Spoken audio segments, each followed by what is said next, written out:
Hi everybody, it's Tali Tralla from Tel Aviv, speaking to you in English, and I want to talk about something serious. It's called gossip. Jews are really good in gossip. Not only Jews, but if you happen to be Hispanic, Italian, any sort of very family-oriented culture, you talk about other people. Let's face it.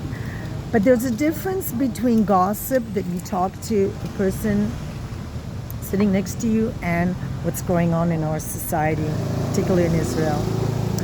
Gossip is talking about other people. In Judaism, it's called Lashon Hara, which means literally evil tongue. And we say in Judaism there are three people who are hurt by Lashon Hara, by gossip. It's the person you're talking about, it's the person who's listening to you, and it's yourself. Because it's a bad moral quality. It's not nice to talk about other people. It's very bad also for human relations. Because in a place where there's a lot of gossip, in a workplace or a society, then there's a lack of trust, and also there's bad energy. So what's happening in Israel, what I was thinking a lot why I don't like demonstrations, and it's because it's based on gossip. Our Prime Minister, Benjamin Nethanyahu, is constantly being slandered as being corrupt, as being dishonest. And by whom? Where do you get your information? Is it facts? Are they facts? Do you know for sure? We heard it on the there's a song, we heard it on the vine. We heard it on the grapevine. Thing is, where do you get your information? So media outlets are very strongly influenced by a need to sensationalize and to get your attention and to make you feel excited and like, wow, look what I just heard. And they're not there to make you feel at ease, let's face it. They're not there to make you feel great. And gossip does this. It excites people. Oh, did you hear what they say about blah, blah, blah, blah, blah. And what really, for me, is difficult to see, stickers everywhere. Benjamin Netanyahu is a thief, he's corrupt. And how do you know that? How do you know it? And they have all these signs, they have posters of him, and it reminds me of something we Jews have experienced for centuries, and it's called blood libel. It's blaming somebody for things that they didn't do. And why are we gathered here in this country? It's because we've been subjected to blood libels wherever we were, wherever we lived. Zionism is based on a French officer called Dreyfus, who was sentenced to lifelong sentence to exile based on false facts. He was accused of treason, falsely accused of treason.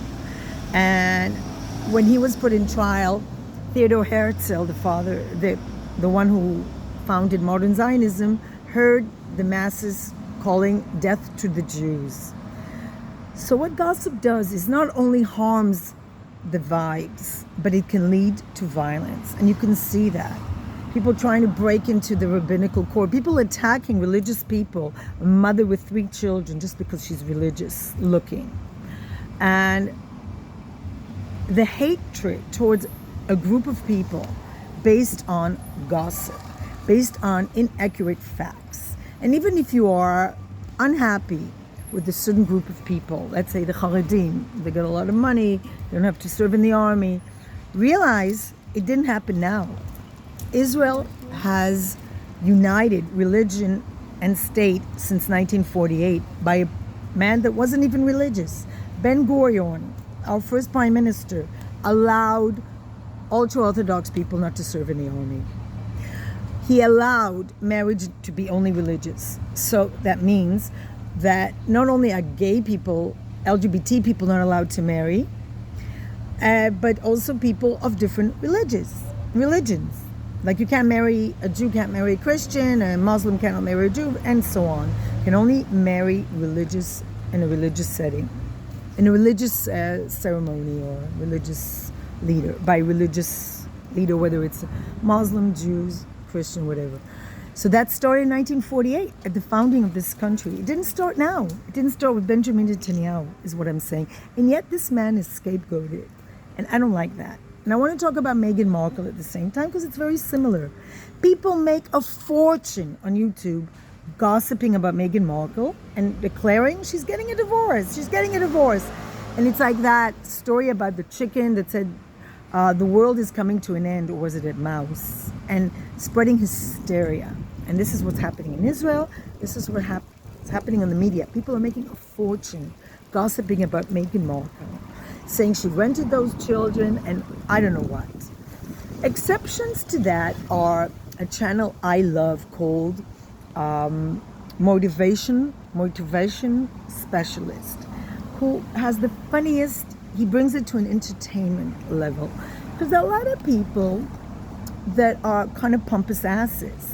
And a person who treats their family like a piece of shit, you know, it's a fact that Meghan Markle disconnected from her father when he was having a heart attack. So what do? You gossip about it? Or you take this person and you realize that we have these kind of people in every society. People that think they're above others. And it's funny because, not funny, that people see themselves as humanitarian and yet they treat their father like a piece of shit. So, you know, it's like that saying, I love humanity, it's people I can't stand. So it doesn't go that you treat your own family like a piece of shit and then you're humanitarian. Of course, sometimes it's difficult if you had an abusive father or parent, but again, we don't know what happened to Meghan Markle. We don't know. But we do know that she has a pattern of using other people to get ahead. And actually, you know what? I have to say something about it. It's not necessarily bad. Is it better to be a kind of woman that is being used and abused by men, get stepped on, told she can only do domestic work, she's not allowed to go outside, or she's given a lot of domestic chores to do while the man can only, you know, does whatever he pleases? Is that better? So both extremities are bad, but you can admire women that actually think what can promote them. And you can learn from her. But none of these channels ever say that. And we can learn a lot from Benjamin Netanyahu, for instance. I mean, this man is a success story. He's educated. He speaks excellent English, as myself. He's gone to really great universities. He's very, very intellectual, intelligent man. Whatever you say about him, you can't take that away from him. Meghan Markle managed to promote herself despite lacking acting skills. So you gotta give it, you gotta say, hey. And she has a family. And you see these women and you wonder, why do they spend hours gossiping about Meghan Markle? And the damage that's caused is to you, viewer, and to themselves. Gossip is not nice. Entertainment is another thing. We can laugh about people like Donald Trump, people who think they're better than others.